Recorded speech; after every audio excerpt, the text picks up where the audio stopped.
Break के बाद रुक करेंगे यूपी बुलेटिन की ओर, जिसमें बात होगी बिजनौर की, जहां हीमपुर में आईडी हैकिंग विवाद पर दो पक्षों में मारपीट, 3 लोग घायल और एक को जिला अस्पताल रेफर किया गया।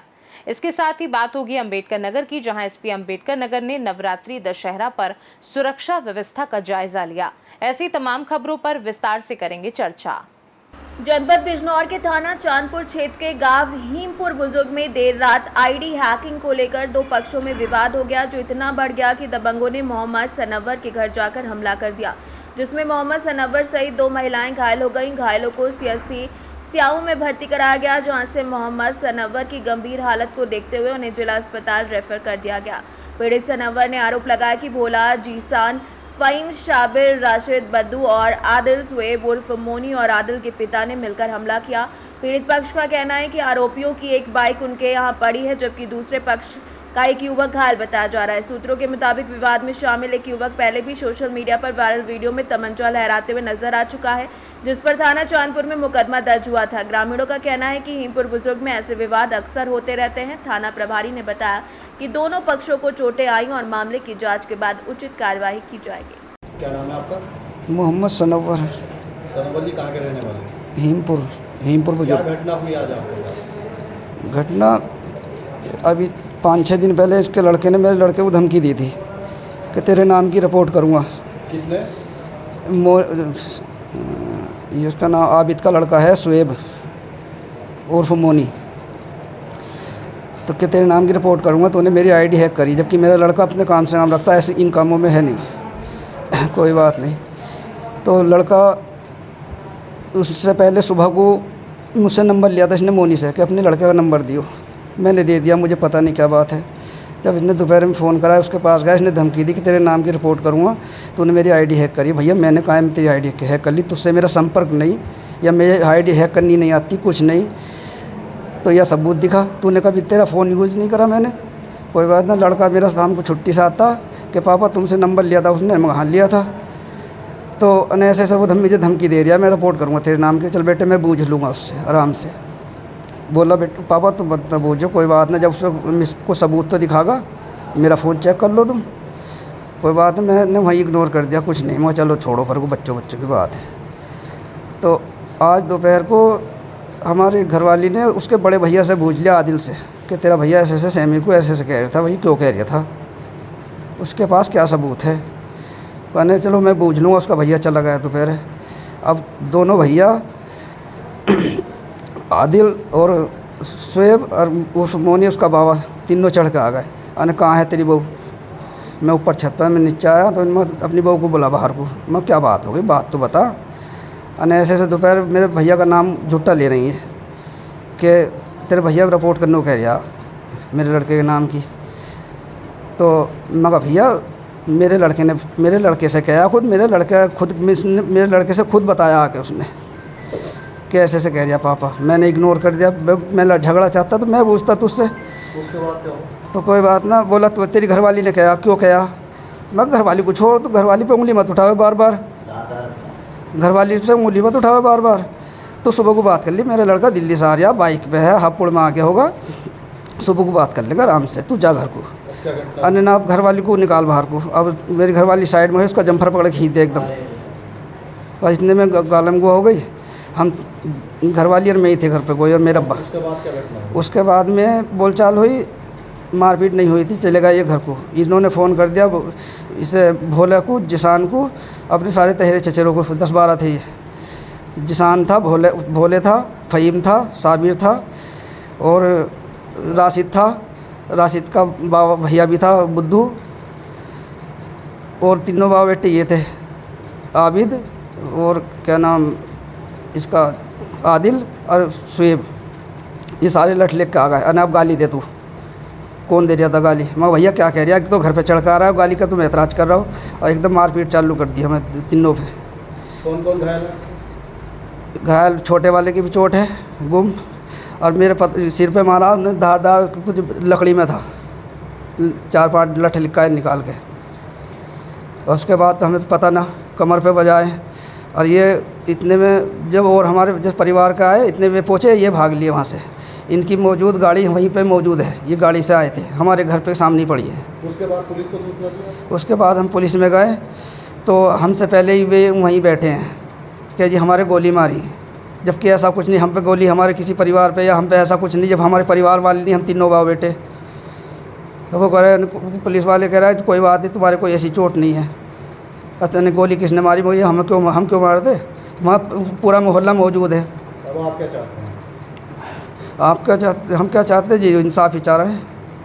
क्या नाम है आपका, कहाँ के रहने वाले? मेरा नाम मोहम्मद इसराइल है, हिमपुर बजुर्ग के रहने वाले हैं।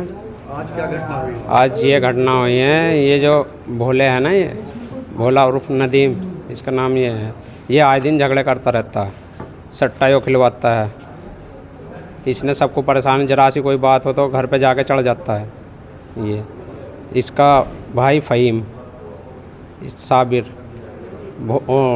बुद्धू, जिसान, राशिद और मोनी इसका तहेर है। 4-5 जने हैं और 4-5 जने जिनका मुझे पता नहीं इतना। बाकी मोटरसाइकिल भी वहीं खड़ी है। आज ये मीटिंग करके पूरे गए थे इन्होंने। आज जो झगड़ा हुआ किस बात को लेकर? आज जो झगड़ा होया ऐसी कोई बात नहीं थी, वही पूछताछ वाली बात थी। ये पुरानी कुछ रंजिश का मामला? पुरानी रंजिश का कोई मामला नहीं इसका। पुरानी रंजिश का ये है कि ये तमंचा भी पहले भी जो नहीं इनने ये काम करा था, तमंचा लहराया इसने, पहले भी दबदबा बिठाता है ये बिरादरों में। अब मारपीट में कौन कौन गया? मारपीट में घायल एक तो हमारा सनवर भैया है, एक उनके घर वाली का अद्दा लगा है, उनके हमारी जो भाभी है उनके भी लगा है। उन्हें भी उल्टी सीधी घर में बढ़ के गाली दी। हम तो, हमारा घर तो इनसे दूर है, हम तो जब ये घर में से निकल रहे थे उन्हें मार छेद के थाने में तहरीर दे दिया? थाने में तहरीर दे दी है हमें। क्या चाहते हैं? हम तो कार्रवाई चाह रहे हैं इस पर। इनने पूरा मोहल्ला बिगाड़ रखा, बिल्कुल सट्टा यो खिलवा रहा, घर से ऐसा है ने जो नहीं, बिल्कुल ही बदमाशी कर रहा बिल्कुल। इसकी पहले भी ये है, इनने तमंचा लहराया, पहले भी झगड़ा करा इनने, ये नहीं पहला रिकॉर्ड जो है इसका, पहले भी ऐसे ही है। हाँ, झगड़ा। नाम क्या है आपका? रियासत, कहाँ के रहने वाले? हेमपुर बुजुर्ग। आज अस्पताल में क्यों आए? झगड़े की वजह से। क्या पूरा मामला है, जानकारी बताइए। जानकारी, घर में थे और यो जिसान था और बुद्धू था, राशिद था और भोले था, साबिर भी था उसका बाबा, फ़हीम भी था टेलर। ये आके इनका घर अड्डे बजाए मारा। किस बात को लेकर झगड़ा? ये तो पता ही नहीं चला कुछ भी, घर हाथों के साथ ही झगड़ा होया। आदमी पूछते कुछ करते जब पता चलता, और तो अड्डे बजाए इन्होंने। और घर आए, गाड़ी भी वहीं खड़ी, भोले की गाड़ी से आए, हथियार लेकर आए थे। पहले भी तमंचा अब घायल हैं 3 से 4 हैं। तहरीर दे दी थाने में इसकी? जी हाँ, तहरीर दे दी। क्या चाहते हैं आप? भाई इंसाफ, कार्रवाई होवे सही से कड़ी। बिजनौर से सी न्यूज़ संवाददाता सलीम हाशमी के साथ अजमल अंसारी की रिपोर्ट। खबर अंबेडकर नगर से, जहां शारदीय नवरात्रि, दुर्गा पूजा, दशहरा के दृष्टिगत एसपी अंबेडकर नगर अभिजीत आर शंकर द्वारा कोतवाली टांडा व थाना अलीगंज अंतर्गत घंटाघर से जुबैर तिराहे होते हुए हंस तिराहे आदि का भ्रमण किया गया। मौके पर सीओ टांडा, एसएचओ टांडा और एसओ अलीगंज भारी पुलिस बल के साथ मौजूद रहे। अंबेडकर नगर से सी न्यूज़ संवाददाता अजय कुमार उपाध्याय की रिपोर्ट।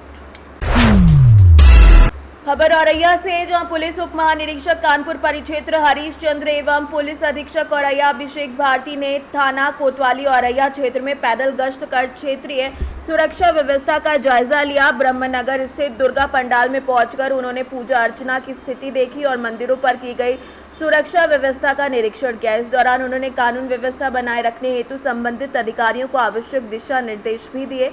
गश्त के दौरान अपर पुलिस अधीक्षक औरैया आलोक मिश्रा, क्षेत्राधिकारी सदर सहित अन्य अधिकारी व कर्मचारी मौजूद रहे। पुलिस ने आमजन से त्योहारों के दौरान अनुशासन एवं शांति बनाए रखने की अपील की है। औरैया से सी न्यूज़ संवाददाता राजेश मिश्रा की रिपोर्ट। खबर बलरामपुर से, जहां प्रधानमंत्री नरेंद्र मोदी के नेतृत्व में लागू किए गए नेक्स्ट जनरेशन जीएसटी सुधार अब जनपद बलरामपुर में जागरूकता अभियान के रूप में सामने आ रहा है। आज फराश खाना, पहलवारा और चौक बाजार जैसे प्रमुख व्यापारिक क्षेत्रों में व्यापारियों से संवाद स्थापित कर जीएसटी स्लैब में किए गए ऐतिहासिक सुधारों पर विस्तृत चर्चा की गई। व्यापारियों को नई दरों की जानकारी दी गई और उपभोक्ताओं को इसका सीधा लाभ पहुंचाने पर जोर दिया गया। वक्ताओं ने बताया कि रोजमर्रा की आवश्यक वस्तुओं पर टैक्स शून्य कर दिया गया है, जिससे आम लोगों को आर्थिक राहत मिल रही है। मोदी सरकार द्वारा किए गए बदलाव व्यापारी प्रणाली को सरल, पारदर्शी और जनहितकारी बनाते हुए देश की अर्थव्यवस्था को अधिक संगठित करने की दिशा में एक महत्वपूर्ण कदम है। इस अवसर पर विधायक बलरामपुर सदर परटूराम, नगर पालिका अध्यक्ष डॉक्टर धीरेन्द्र प्रताप सिंह धीरू, भाजपा जिला उपाध्यक्ष ब्रजेंद्र तिवारी, जिला मीडिया प्रभारी डीपी सिंह बैस, बंटी साहू, आनंद किशोर गुप्ता, राजेश कश्यप, पतंजलि योग समिति से अजय मिश्रा, अनन्य गौरव, अमन बंसल, सौरभ तुलसियान सहित कई सम्मानित नागरिक मौजूद रहे। बलरामपुर में आयोजित ये संवाद कार्यक्रम प्रधानमंत्री नरेंद्र मोदी द्वारा लागू किए गए जीएसटी सुधारों को लेकर रखा गया था। बलरामपुर से सी न्यूज़ संवाददाता संदीप की रिपोर्ट। खबर ललितपुर से है, जहां पर काशीराम जिला अस्पताल में स्वच्छता व्यवस्था चरमरा गई है। अस्पताल के दूसरे फ्लोर पर स्थित पुरुष वार्ड के शौचालय और बाथरूम की स्थिति काफी खराब है। शौचालयों में पानी भरा हुआ है और साफ सफाई का अभाव है। ये स्थिति स्वच्छ भारत मिशन के उद्देश्यों के विपरीत है। चिंता की बात यह है कि अस्पताल में जहां स्वच्छता सर्वोच्च प्राथमिकता होनी चाहिए, वहां ऐसी स्थिति मरीजों के स्वास्थ्य के लिए जोखिम बन सकती है। अस्पताल प्रशासन की ओर से न तो नियमित सफाई का कोई टाइम टेबल बनाया गया है और न ही इस समस्या पर कोई ठोस कार्रवाई की गई है। अधिकारियों को इस स्थिति की जानकारी होने के बावजूद कोई सुधारात्मक कदम नहीं उठाए गए। ललितपुर से सी न्यूज़ संवाददाता संजय रजक की रिपोर्ट। यूपी बुलेटिन में बस इतना ही। बने रहिए सी न्यूज़ भारत के साथ। हर खबर आपके साथ, आपके हाथ।